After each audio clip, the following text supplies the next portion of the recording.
सप्रेम जय महाराष्ट्र. महाराष्ट्रभरातून शिवसेना एक वादळ या माध्यमाला पाहणाऱ्या तुम्हा तमाम प्रेक्षकांना, सर्व शिवसैनिकांना माझा अनिश गाढवेचा मानाचा जय महाराष्ट्र.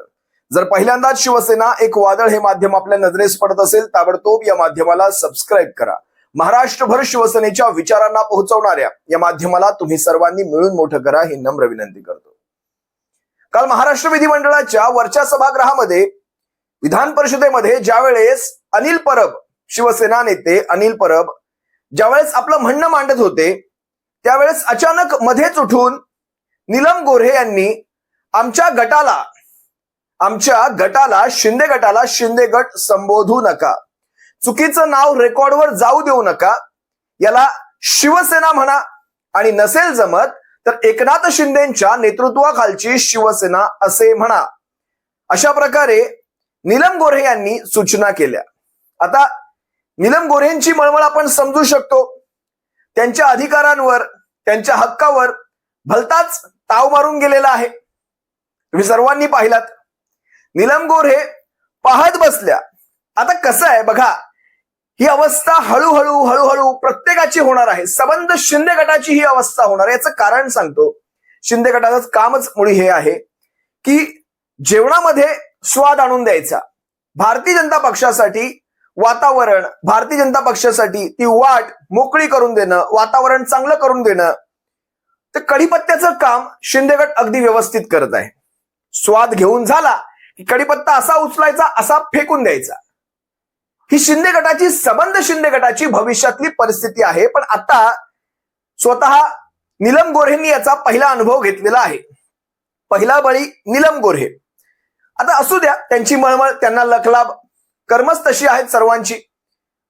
आता नीलम गोऱ्हे काय म्हणतायत तुम्हाला तो व्हिडिओ मी दाखवेल, ज्यावेळेस अनिल परब यांनी शिंदे गट असं नाव घेतलं. काय तर म्हणे, शिंदे गट म्हणू नका, आमचं नाव शिवसेना आहे. अरेच्छा, तुमचं नाव शिवसेना आहे का? कोणी म्हणत नाही, पण तुम्हाला मारून मुटकून तुम्हाला स्वतःला शिवसेना म्हणवून घ्यायचं असतं. मला आजही आठवतं, सर्व मीडियांना तुम्ही एक पत्रक पाठवलं होतं, म्हणजे धमकीवजा इशारा होता तो सर्व मीडियाला की आमच्या शिंदे गटाला इथून पुढे शिंदे गट संबोधू नका, कारण आता आम्हाला निवडणूक आयोगाने, ज्याला आम्ही प्रेमाने चुना आयोग म्हणतो, त्या निवडणूक आयोगाने आम्हाला शिवसेना हे नाव दिलेलं आहे आणि धनुष्यबाण आता आमच्याकडे आहे.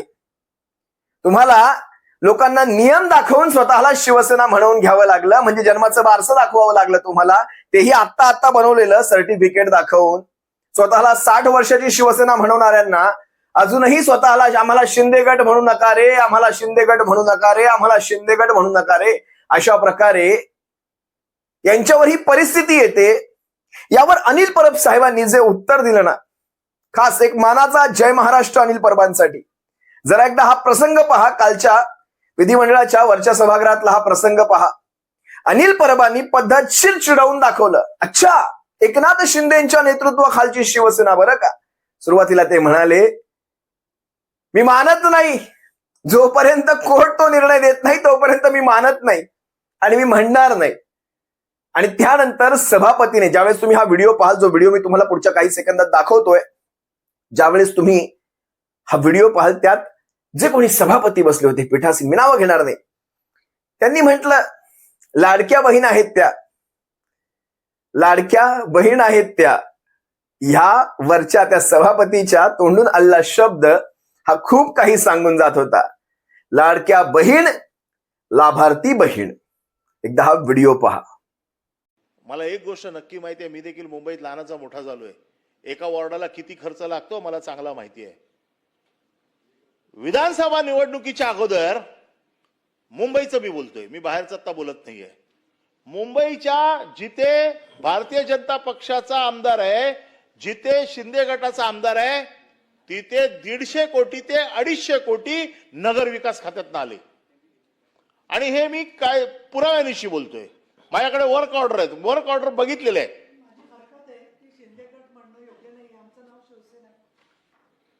ठीक आहे, काळजी घ्या. एकनाथ शिंदे यांच्या नेतृत्वाखालची शिवसेना असं म्हणा.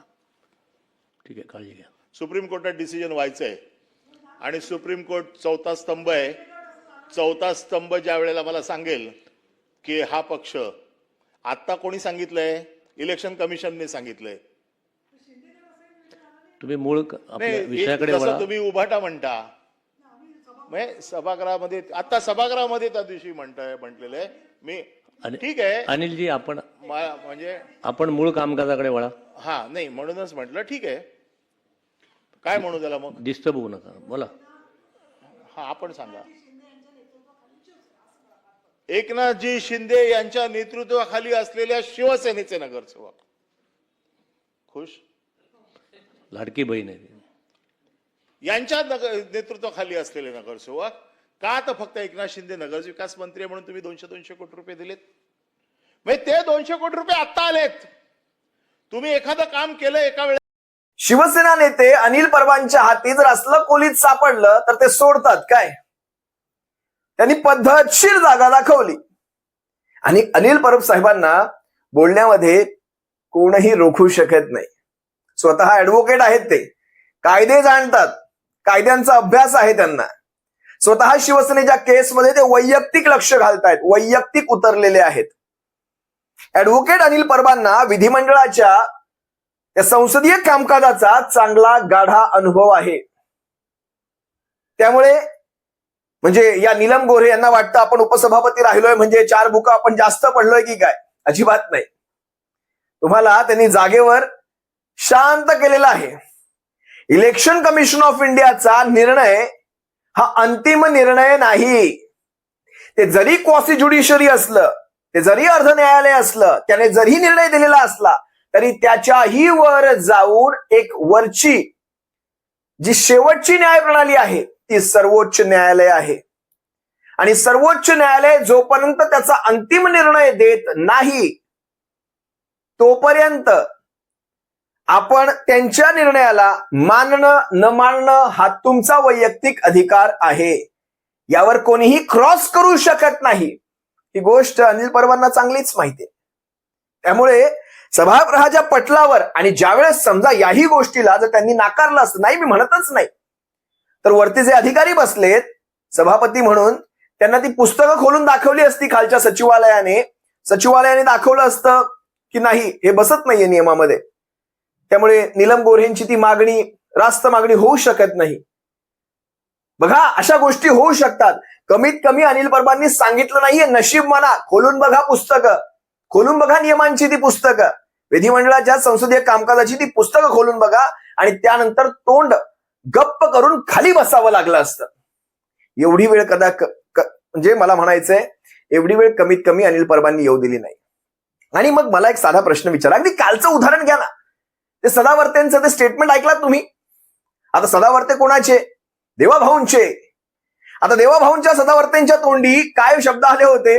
विसरला असाल तर मला उजळणी करून देता येते, चांगली उजळणी पहा. हे असं जर वर्तन राहिलं तर खरोखर शिंदे टोळीच नाव पडाल. जसं की नाशिकच्या झोपडपट्टीवासियांनी शिंदे टोळी नाव दिलंय. सगळं बाजूला ठेवा हो, सगळं बाजूला ठेवा. हे शिंदे गट वगैरे काही काळापुरतं तुम्हाला शिंदे गट तरी नाव आहे. भविष्यात तुमचा प्रवास कमळीच्या दिशेने घौडदौड वेगाने अशा प्रकारचे तुमचे बॅनर लागतील. कमळीच्या दिशेने घौडदौड वेगाने जे काही असेल ते जोपर्यंत चाललंय तुमचं चालू राहू द्या. पण हे अशा प्रकारे विधिमंडळामध्ये बसून अनिल परबांना सांगणं की असं नाही असं म्हणा, असं नाही असं म्हणा, या गोष्टी होऊ शकत नाहीत. या गोष्टी होऊ शकत नाहीत, लक्षात घ्या. आणि किती जणांची तोंड बंद करणार? किती जणांना सांगणार तुम्ही शिंदेगड म्हणू नका, शिंदेगड म्हणू नका? एकनाथ शिंदेच्या पक्षाला शिंदेगडच म्हटलं जाणार. एकनाथ शिंदेचा पक्ष आहे तो, एकनाथ शिंदेंनी स्थापन केलेला तो पक्ष आहे, त्या पक्षाला शिंदेगडच म्हटलं जाणार. आणि शिवसेना हे नाव हे उद्धव बाळासाहेब ठाकरेंकडेच आहे. ठाकरेंचा पक्ष म्हणजे शिवसेना, जिकडे ठाकरे तिकडे शिवसेना. आता तुम्हाला मी सी वोटरचा एक सर्व्हे दाखवतो. खरं तर हे जास्त महत्वाचं आहे. ते बाकीचं सगळं बाजूला घ्या, सगळं बाजूला घ्या, त्याचा काही उपयोग नाही. सी वोटरचा आजच्या घडीचा सर्व्हे. सी वोटर ही अशी एक संस्था आहे जी सर्व्हे घेते देशभरामध्ये चाललेल्या घडामोडींवर. वर्षाला ती सर्व्हे घेते. काही वेळेस ती वेगवेगळ्या विषयांना घेऊन म्हणजे चालू घडामोडी, जसं पेपर फुटी प्रकरण असेल, जसं शिक्षण संस्थेतल्या घोटाळे असतील, आता टीईटी फुटला, नीटचा पेपर फुटला, जे राजीनामे मागवले जात आहेत केंद्रीय शिक्षण मंत्र्यांचे. विचार करा, म्हणजे ते कॉक्रोचचं आंदोलन वगैरे तुम्ही सगळं पाहताय. सी वोटरच्या सध्याच्या सर्वेमध्ये देशाचा मूड नेमका काय आहे हे तुम्हाला पाहणं फार औत्सुक्याचं आहे. आणि पाहते सी वोटरचा सर्वे 71% देशाची जनता ही भारतीय जनता पक्षाच्या विरोधात मतदान करणार आहे, असा सी वोटरचा सर्वे सांगतो. किती? 71%. 5 ते 6 प्रश्न विचारले गेलेत. कोणते कोणते प्रश्न सी वोटरने विचारले ते प्रश्न मी तुम्हा सर्वांसमोर ठेवतो, आणि प्रत्येक प्रश्नाला 100 पैकी किती लोकांनी विरोधात, भारतीय जनता पक्षाच्या विरोधात मतदान केलंय पहा. पहिला प्रश्न विचारला गेला 5 वर्षातल्या शिक्षणाच्या गुणवत्तेची. 70% लोक म्हणतायत शिक्षणाची गुणवत्ता फार खराब आहे. 70% लोक सध्याच्या शिक्षण प्रणालीवर नाराज आहेत, आणि विशेषतः हा सर्वे तरुणांमधला घेतला गेलेला आहे. त्यानंतर शिक्षण मंत्र्यांचा राजीनामा घेण्यासाठी 66% लोकांनी म्हटलंय की होय, शिक्षण मंत्र्यांनी, धर्मेंद्र प्रधानांनी राजीनामा दिला पाहिजे. केंद्रीय शिक्षण मंत्र्यांनी 66. राष्ट्रीय परीक्षा समिती बरखास्त करावी का? 61% लोक म्हणतायत होय, राष्ट्रीय परीक्षा समिती बरखास्त करावी. आणि खरं तर ह्या टीईटी वगैरे या एक्झामची खरं तर गरजच नाहीये. वेगळ्या प्रकारे या गोष्टींना हँडल करता येऊ शकतं. त्यावर नंतर कधी वेगळा विषय घेऊन आपण वेगळ्या व्हिडिओत येऊ, पण आता मी त्याच्यावर बोलत नाही. पण 61% लोक म्हणतात राष्ट्रीय परीक्षा समिती बरखास्त झाली पाहिजे. त्यानंतर जे नवीन मतदार आहेत त्यांचा ज्यावेळेस सर्वे घेतला गेला, नव मतदार 18+चे, आणि विशेषतः त्यांनी हे सगळं भोगलेलं आहे, ते काय म्हणतायत, तुम्ही तुमचा, आता बघा एक गोष्ट लक्षात घ्या, भारतीय जनता पक्षाचा वोटर, तुम्हाला ही गोष्ट सर्वात आधी समजून घेतली पाहिजे. भारतीय जनता पक्षाचा जो कोर वोटर आहे, ज्याला आपण, मी ते नाव वापरणार नाही, ठीक आहे, मला काही व्हिडिओमध्ये मर्यादा आहेत, पण भारतीय जनता पक्षाच्या कोर वोटर व्यतिरिक्त जो त्यांचा मूळ मतदार आहे त्याच्या व्यतिरिक्त जो विशेषतः 2014च्या नंतर भारतीय जनता पक्षाचा काही कारणास्तव वोटर झाला होता, त्यांना असं वाटलं होतं, म्हणजे 70 वर्षांची अँटी इन्कम्बन्सी आपण म्हणू शकतो, 70 वर्षांचं काँग्रेसचा काळ, आता लोकांना काही वेगळ्या गोष्टी खुणावत होत्या, काही वेगळ्या गोष्टी पाहायच्या होत्या, काही नवीन बदल घडतोय का, काही नवीन लोक आल्यानंतर काही वेगळा फरक पडतोय का, या सगळ्यांमध्ये 2013 साली किंवा 11-12च्या नंतरचा काळ तुम्ही घ्या, पूर्ण 11च्या नंतरचा, म्हणजे 9ला सरकार बनलं, 11 ते 14 मध्ये सरकार बसणार होतं, 9-10 सोडून द्या, 11 ते 14 या 3 वर्षांच्या काळात काय काय घडलं होतं. या 3 वर्षांच्या काळात अण्णा जन्माला आले होते. या 3 वर्षांच्या काळात अरविंद केजरीवाल किंवा किरण बेदी असतील, किंवा ह्या आपल्या महाराष्ट्रातल्या त्या नागपूरच्या ताई असतील, त्याची कुणाची नावं घेत नाही मी इथे, या सगळ्यांचा जन्म त्यावेळेस होत होता. देशभरामध्ये एक वातावरण तयार होत होतं, आणि जणू काही म्हणजे अण्णा हजारे जणू काही गांधीजींच्या भूमिकेमध्ये होते, आणि ते डोक्यातली टोपी आणि ते झेंडे वगैरे घेऊन सारी आंदोलन आपण, सारं जंतर मंतर त्यावेळेस पाहिलं, आणि ते उपोषण आपण पाहिलं. ह्या सगळ्याची परिणिती अशी झाली की काँग्रेसला आपलं सरकार गमवावं लागलं 2014 मध्ये. याची सगळ्याची जी नीव, जो पाया रचला गेला होता, तोच मुळात अण्णा हजारेंचं आंदोलन होतं. अनेक गोष्टी आहेत त्यानंतरच्या सुद्धा, पण त्या मी सगळ्यात इतक्याच्या महत्वाच्या समजत नाही. अण्णा हजारेंचं आंदोलन, जनपाल, लोकपाल, जे काही तुम्हाला म्हणायचे ते म्हणा. त्यानंतर तो जो 14 नंतरचा वोटर जो भारतीय जनता पक्षाकडे विरोधकांकडनं वळला, विरोधकांचा वोटर जो भारतीय जनता पक्षाकडे वळला, तो एक विशेष अपेक्षा घेऊन वळला होता. 14 मध्ये भारतीय जनता पक्षाला जे मतदान झालं, ते मतदान भारतीय जनता पक्षाला 2019ला त्यापेक्षा जास्त झालं. पण 14-19 या 10 वर्षांच्या कालखंडानंतर जे 24 मध्ये मतदान झालं, आता बघा उलटी कशी सुरू झालेली आहे. प्रत्येक ठिकाणी मतदार कमीत कमी 5 ते 10 वर्षांचा तुम्हाला वेळ देतो. मतदारांच्या अपेक्षा 5 ते 10 वर्षात, तुम्ही जर मानवी सायकोलॉजीचा जर तुम्ही अभ्यास केला तर 5 ते 10 वर्षात कुठलाही मतदार तेवढ्या पटकन अपेक्षा ठेवत नाही. तो कमीत कमी 1 सरकार ते 2 सरकारांचा वेळ देतो कुठल्याही गोष्टी घडण्यासाठी. तुम्ही तिसऱ्या वेळेस पाहिलं असाल 2024 मध्ये 400 पार जातील, कारण मागच्या वेळेस एवढ्या जागा होत्या, 300, 350च्या वर जागा होत्या, आता 400 पार जाते की काय. पण 400 पारचा आकडा 240 वर येऊन आटोपला, आणि अल्पमतात यांचं, म्हणजे एकट्याच्या जीवावर तर दूरच, पण 3-4 वेगवेगळ्या कुबड्या घ्याव्या लागल्या होत्या. आणि आता 2029ला हाच जो नवमतदार आहे, जो सरकलेला आहे, त्याला भारतीय जनता पक्षाच्या पेक्षा पूर्वीच्या सरकारच्या, काँग्रेस सरकारच्या काळातल्या गोष्टी त्याला योग्य वाटू लागलेल्या आहेत. ते म्हणतात ना, हमें हमारे बुरे दिन लौटा दो. तर आता तो जो सरकलेला मतदार आहे, तो हा 72% मतदार म्हणतोय तुम्ही तुमचा प्रेफरन्स, ज्यावेळेस प्रश्न विचारला गेला सी वोटरने की नवमतदार जो भारतीय जनता पक्षाचा कोअर नाहीये आणि विशेषतः नवीनवाला जो आता ऍड झालेला आहे, तुम्ही तुमचा प्रेफरन्स बदलणार का? तर 72% लोक म्हणाले होय, आम्ही आमचा प्रेफरन्स बदलणार. आता ह्या 72% लोकांनी जर पलटी मारली, जर हा 72% मतदार जर नाराज झाला, तर भारतीय जनता पक्ष काय करणार? एकदा हा राहुल कुलकर्णींचा त्याच्यावरचा विश्लेषणात्मक व्हिडिओ पहा. रंजन झालं आहे. सी वोटर वेगवेगळ्या मुद्द्यावरती देश पातळीवरती सर्वेक्षण करत असतं. त्या सर्वेक्षणाची पद्धत ही टेलिफोनिक आहे. सॅम्पल साईज साधारणतः 4 ते 5 हजार असते आणि त्या सॅम्पल साईजवर आधारित जेव्हा सी वोटर वेगवेगळे प्रश्न विचारते, त्यावेळेला ज्यांना प्रश्न विचारले जातात त्यांचे राजकीय कल, तरुणांचं मत, या सगळ्या बाबी विचारात घेऊन हा सर्वे केला जातो. आता तुम्हाला आकडेवारी सांगतो, जो श्री देवेंद्र फडणवीस यांनी पण लक्षात घेण्यासारखा आहे. देशाच्या शिक्षण पद्धतीने बोर्डाच्या परीक्षेची रचनेशी संबंधित प्रश्न होता. सी वोटरच्या अहवालामध्ये या सर्वेक्षणात 71% लोकांनी देशातील इयत्ता 12वीची बोर्ड परीक्षा पद्धती आणि शिक्षण व्यवस्थेमध्ये तातडीनं आणि मोठे बदल करण्याची गरज असल्याचं मत व्यक्त केलंय. केवळ 10% लोक सध्याच्या पद्धतीवरती समाधानी आहेत. नीट आणि सीबीएसईच्या घोटाळ्यानंतर करण्यात आलेल्या सर्वेक्षणामध्ये 71% व्यतिरिक्त काही लोकांनी आणखीन काही महत्वाची मतं नोंदवलीत. 72% लोकांचं मत असं आहे की नीट आणि सीबीएसईच्या या गोंधळामुळे विद्यार्थ्यांचं नुकसान झालं आहे, जे लवकरच नवीन मतदार असतील, तरुण मुलंही, आणि ते असं म्हणतात की त्यांचा वोटिंग प्रेफरन्स हा बदलू शकतो. 70% लोकांचा आरोप आहे की गेल्या 5 वर्षामध्ये शैक्षणिक बाबीवरील शासनाची गुणवत्ता, क्वालिटी ऑफ गव्हर्नन्स खालावली आहे. 66% लोकांचं मत आहे की केंद्रीय शिक्षण मंत्र्यांनी तात्काळ राजीनामा द्यायला हवा. 61% लोकांची मागणी आहे की राष्ट्रीय परीक्षा एजन्सीला बरखास्त करून परीक्षा घेण्याचे अधिकार पुन्हा राज्याकडे सोपवावेत. थोडक्यात सांगायचं झालं तर 71% लोक हे भाजप सरकारवरती नाराज आहेत, म्हणजे ज्यांच्या संदर्भात प्रश्न विचारले. इंटरेस्टिंगली, राम मंदिराच्या देणगी संदर्भामध्ये जे सर्वे करण्यात आलं ते सर्वे काय सांगतात? जनतेमध्ये संताप आहे. लोकांचं स्पष्ट म्हणणं आहे की राम मंदिरासाठी दिलेल्या देणग्यामध्ये घोटाळा करणं म्हणजे करोडो हिंदूच्या आस्थेशी आणि विश्वासाशी केलेला खेळ आहे.